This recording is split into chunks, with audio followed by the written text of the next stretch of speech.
네, 구독자 여러분, 희망택시입니다. 26년 2월 9일 월요일입니다. 이제 다음 주면은 이제 설 연휴가 시작이 됩니다. 설 이제 전후로 해가지고 택시한테는 이제 비수기라고 하는데 불경기하고 겹치면서 좀 어려움이 예상이 됩니다. 유튜브 영상을 촬영을 하면서 월요일부터 금요일까지 연속적으로 근무 영상을 올린 적은 없는데, 저도 한번 월요일부터 금요일까지 한번 5일간 연속적으로 근무 영상을 올려보도록 하겠습니다. 과연 매출은 또 어떻게 나올까요? 좀 어려운 시기지만 최선을 다해서 근무를 하도록 하겠습니다. 월요일 근무 시작하겠습니다. 충전소 도착했습니다. 어제 일찍 퇴근하는 바람 충전을 못해서 충전하고 근무 시작하겠습니다. 충전소에서 5분 대기했는데 콜이 안 들어와서 일단 등촌동 방향으로 이동하도록 하겠습니다. 등촌동에서 북가자동 도착했습니다.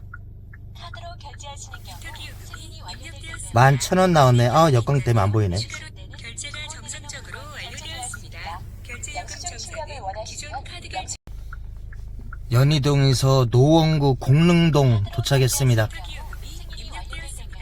통행 요금이 있다면 추가로 결제가 정상적으로 완료되었습니다. 결제 요금 정산. 네, 희망택시입니다. 어제 그 퇴근 시간대 사당에서 사고가 나가지고 어제 근무를 마무리를 못했습니다. 법인 기사다 보니까 또 사고가 나면 또 사고 처리해야 되는데, 어제 워낙 또 충격이 심해서 일단 퇴근하고 아침에 일단은 병원 가서 물리치료하고 다시 근무를 시작하려고 좀 일찍 나왔습니다. 법인 기사다 보니까 또 근무는 어쩔 수 없이 해야 되는 게 어쩔 수 없네요. 어제 또 차가 법인 차다 보니까 또 파손이 돼가지고 또 범버를 또 갈아야 되면 또 시간도 뺏기는데 범버가 부서졌더라고요. 어제 그 품이 추돌한 친구가 95년생이더라고요. 딱 저보다 20살 어리니까 지금 32살. 어제 퇴근할 때 보니까 퇴근 시간에 영상 3도인데도 브레이크를 밟았는데 미끄러졌다고 하더라고요. 네, 저도 그렇고 어디 부러진 건 아니니까 다행인데, 또 이렇게 해서 또 충격 받고면 또 일하다 보면 우리가 계속 12시간 이렇게 운전하다 보면 허리가 중요한데, 또 치료 받고 또 일 근무해야죠. 요즘 같은 겨울에는 이제 교량이라든가 이런 경우 같은 경우는 영상이라도 상당히 미끄럽습니다.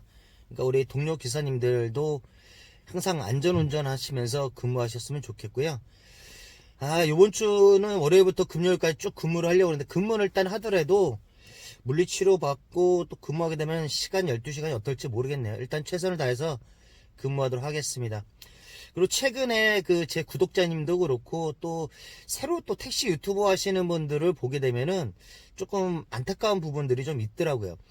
벌써 희망택시가 영상을 올린 지도 벌써 5년 6년이 됐는데, 예전에 보신 분들 같은 경우는 그래도 요즘에 이런 노하우들을 많이 아셔서 그래도 좀 나은 매출을 올리시는데, 최근에 입문하신 분 같은 경우는 요즘 법인도 그렇지만 개인도 그렇고 누가 딱히 알려주는 사람이 없지 않습니까? 그렇다 보면은 유튜브 같은 데서 좀 정보를 습득해서 내 것으로 만들어서 매출을 증대에 노력을 해야 되는데, 관심이 없으신 분들도 계시고, 아니면은 그런 분들도 있는 것 같아요. 저 사람 말이 그게 맞겠냐라고 생각하시는 분들이 있는 것 같은데, 있든 없든 간에 그 사람이 만약에 매출을 만든다 그러면 그 사람이 하는 방법을 한번 따라 해보시는 것도 맞다고 생각을 하는데, 몇몇 분들 제가 유튜브 하시는 기사님들도 봤는데 좀 안타깝더라고요. 솔직히 제가 가장 기본적인 거 한번 말씀드려보고 싶어요. 서울 같은 경우는 흔히들 그런 얘기 합니다. 할증 시간대 노도강은 가지 마라. 그런데 희망택시 같은 경우는 올수락 하다 보니까 저는 무조건 가지만, 올수락 안 하시는 기사님들 같은 경우 입장에서 노원구, 도봉구, 강북구는 사실 꺼려 하는 게 맞습니다. 사실 이 세 지역 같은 경우는 배드타운이다 보니까 만약에 종로에서 들어가게 되면 거리는 되기 때문에 매출은 나올 수는 있는데, 빈 차로 그만큼의 거리를 또 나와야 됩니다. 그렇다 보니까 할증 시간대 같은 경우는 별로 실익이 없기 때문에 선배기사들도 노도강을 가지 말라 이런 얘기를 하는 거거든요. 그러면 만약에 올수락 하는 기사님들은 어쩔 수 없겠지만, 그렇지 않은 기사라면 만약에 고르더라도 그런 부분에 포커스를 맞춰서 해야 되는 거지. 뭐 내가 여기는 가면은 요금이 얼마 안 나오니까 이런 관점으로 가지면 안 되는 거라는 거죠. 시장을 알아야지 뭐 영업 매출을 올릴 수 있는 거고, 인천 같은 경우도 마찬가지입니다.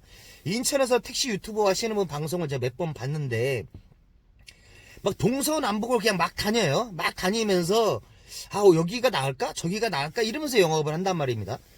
그렇게 해가지고 매출이 나올 수가 없어요. 왜냐면 제가 인천에서 지금 거주한 지가 40년이고 인천에서도 택시를 7년 넘게 했지 않습니까? 인천은 지역 특성을 기본적으로 알아야 돼요.